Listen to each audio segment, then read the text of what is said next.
Mm.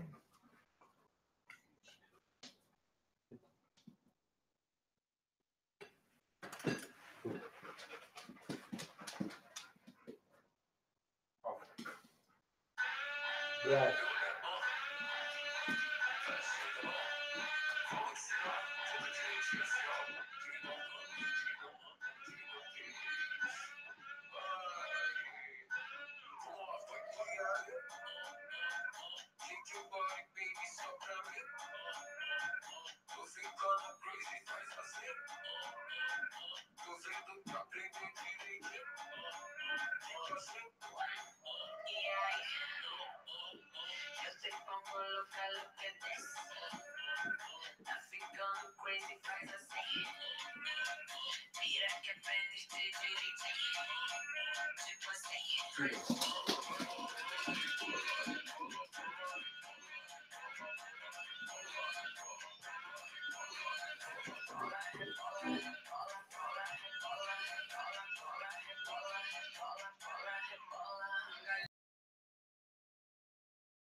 The material on the thing that I showed you, right?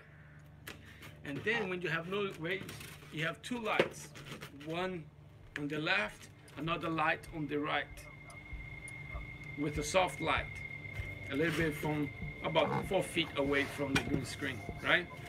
Now the subject, that's you, needs to be far. Your shadows, the lights that hit the green screen cannot hit the subject. See what I'm saying? If you're being light, if the lights from that hitting the green screen is lighting yourself, that means you're already doing something wrong right there. The lights for the green screen is for the green screen only, not to light up yourself. You need to move away and you see it. When you move and you look to the right and left, if you see the lights on your face, that means it's too close. You gotta move away from the screen until you don't see the lights anymore. So the lights is touching the green screen because there is a contamination of light. If you're too close to the green screen, hey Roland, how are you? If you're too close to the green screen, the light bounces back, because remember, light bounces back. The ray touches the subject. So you're kind of contaminating yourself. So when you do the keying in OBS or any other software, you have the halo effect. You know, have the thing, the ring that is hard to take it off. You know, it becomes pixelated around. So you want to separate the light from the screen, the light from yourself. The light from the green screen cannot light yourself. You have to have your own light. Another way, when you go in front of the green screen, if you have a backlight, right, that it should behind you just a little bit soft, pointing to your back to do a highlight yourself. It separates even more from the green screen, so you get a great green screen.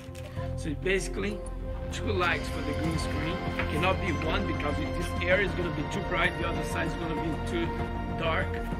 You want to avoid this, as you see. That's what I'm going to show you. You want to avoid light spots. See that? That's when you have contamination when you do the keying. So what you do, 2 lights for the green screen. Make sure that the material is stretched as much as you can, right? Light up yourself. Your lights belongs to you. Don't light up don't contaminate the lights that lights you to the green screen. Lights for the green screens, light for yourself. You're good to go and be separate from the green screen. You cannot see the lights on the sides that light up the green screen. If you see the light that's lighting up the green screen, you're doing something wrong right there. It needs to be separated. Thinking about a layer. It has nothing to do with job.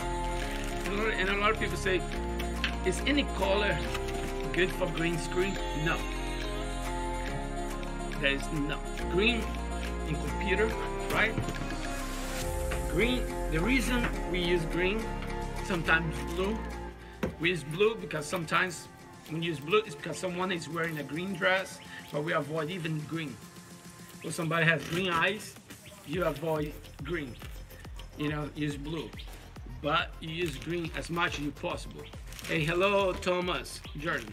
The reason why you use green for chroma key or keying, right, is because the green on digital form, right, even in life basically itself, when you convert to digital form, you have more data to work with it.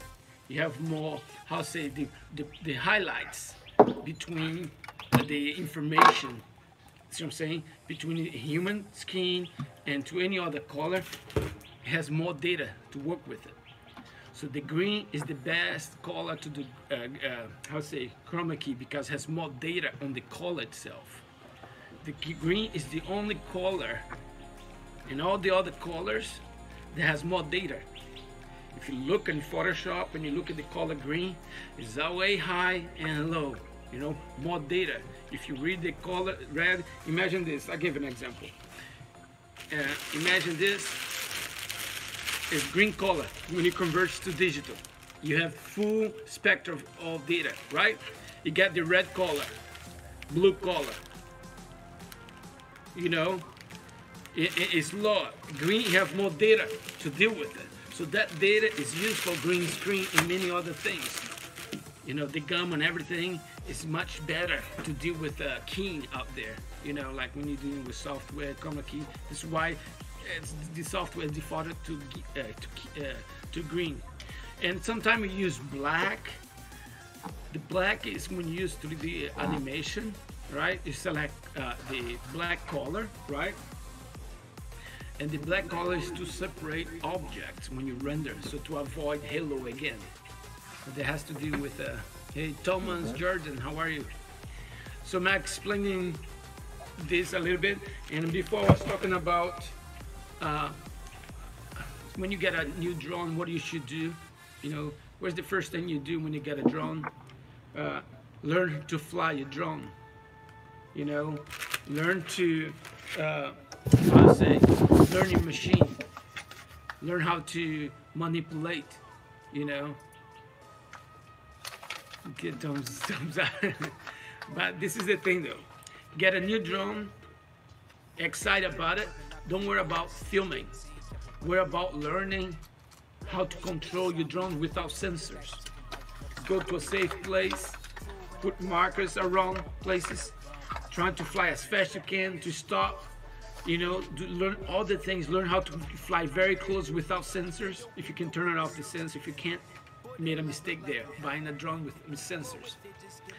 So fly your drone like it's part of yourself. Like, I know how to fly these things. If the GPS is off, I'm able to fly back home, you know.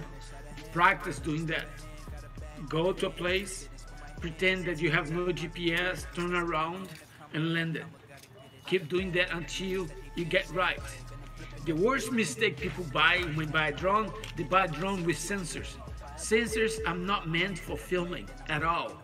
Sensors are there for beginners, people that doesn't know how to fly, and they fly and they are safe, I'm comfortable, I don't care about, and they do the same boring footage all over the place. Look on YouTube.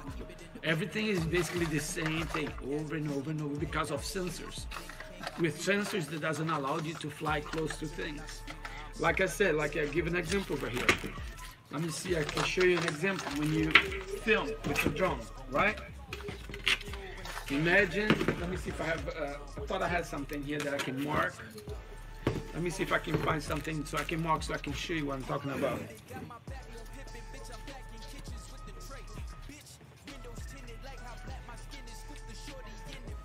One sec, I'll be right back. Let me get something.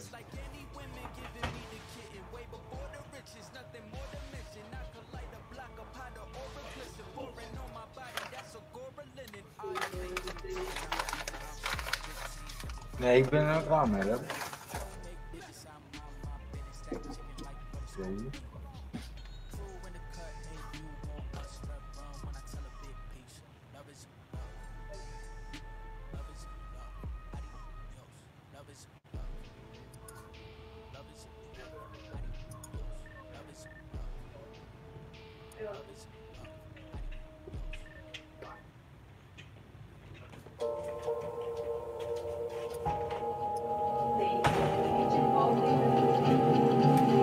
Okay, I'm back here.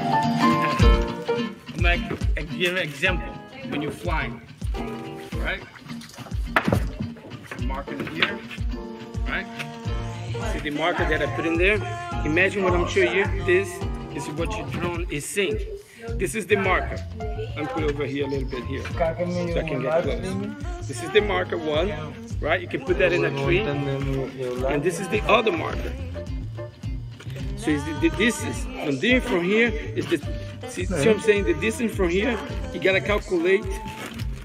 You don't fly your drone. See, when I'm flying close,